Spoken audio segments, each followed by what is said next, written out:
Hello, I'm Avis Kalfsbeck, and this is the Peace is Here podcast.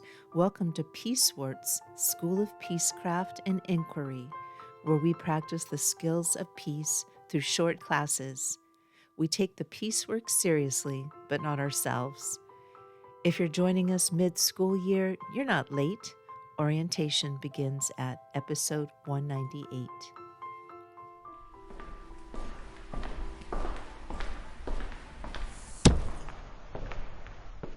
Welcome back, Peace Scholars. This is Chronicled Courage 101 in the Hall of Records. In this session, we look at the courage of the organizer.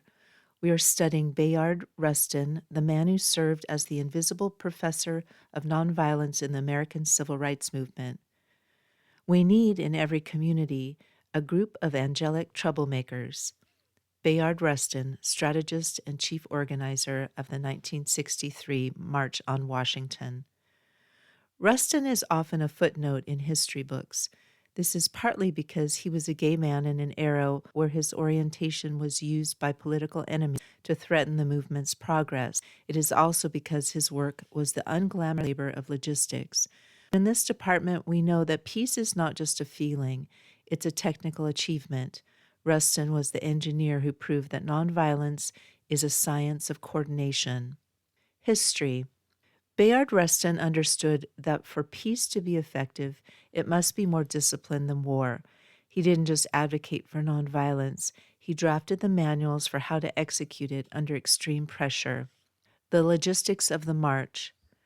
We remember the I Have a Dream speech, but we must also remember the 8th floor headquarters in Harlem, where Rustin organized the 1963 March on Washington in just 8 weeks. This was a master class in living architecture. He had to coordinate the transport of 250,000 people, manage 2,000 marshals trained in de-escalation, and track the arrival of over 800 buses. Rustin knew that if a single part of the logistics failed, if people were hungry, if the sound system broke, or if the security was reactive, the peace would collapse. The science of simulation. Rustin helped pioneer a form of training called sociodrama.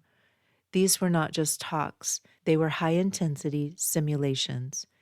In workshops led by Rustin and his colleague James Lawson, students would sit at mock lunch counters while their peers yelled slurs, blew smoke in their faces, and physically jostled them. The goal was to build muscle memory. Rustin understood that in the heat of a conflict, the human body defaults to fight or flight. By practicing the pause, learning to look an attacker in the eye with calm and dignity while being insulted, the activists were building an internal architecture that could not be breached. They were learning to break the physics of escalation by refusing to mirror the violence being thrown at them. Thesis: The strategy of sacrifice. Rustin's struggle was compounded by the fact that he was a gay man with a past in socialist circles. Because these traits were seen as liabilities by some leaders and used as ammunition by segregationists, Rustin was often forced to remain in the background to protect the movement's goals. In the Department of Chronicled Courage, we recognize this as a unique form of strength, the ability to prioritize the durability of peace over the recognition of the ego. Rustin was willing to be the architect whose name was left off the plaque if it meant the building would stand. The continuity of strategy. Rustin's influence extended far beyond 1963. He was a bridge between international movements, traveling to India to study Gandhian principles and later working on human rights and refugee issues globally. He viewed the world not as a series of disconnected conflicts, but as a single field where the science of nonviolence could be applied. He proved that when we organize for peace with the same rigor that others organize for war, the results are irreversible. Your homework. 1.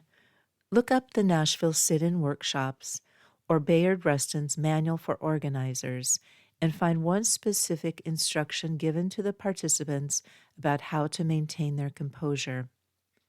2. Write down one question about any of this episode's topics. If you don't have a question, just write no question. 3. Optional. Journal. Think about a project or a goal you have.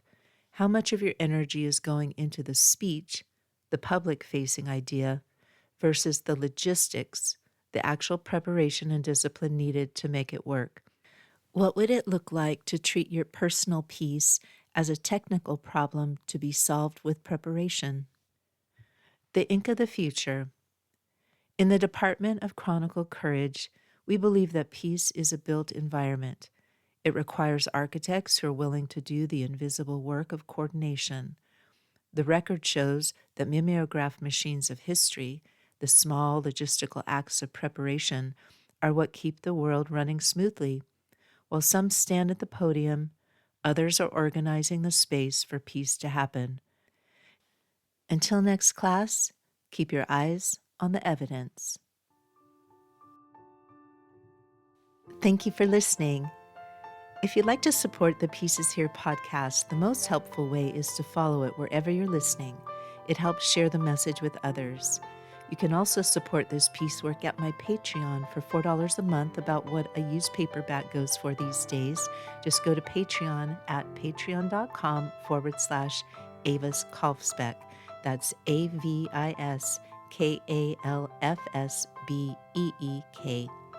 My most recent book is Mana Mutante, a best friend eco-fiction novella about food systems, featuring Tilly, Camas, Pedro, and the rest of the gang. It's book 6 in the Pedro the Water Dog Saves the Planet series and is available wherever you buy books.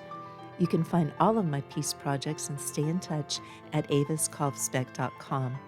Music is by Javier Peque Rodriguez. Sound effects are from Pixabay.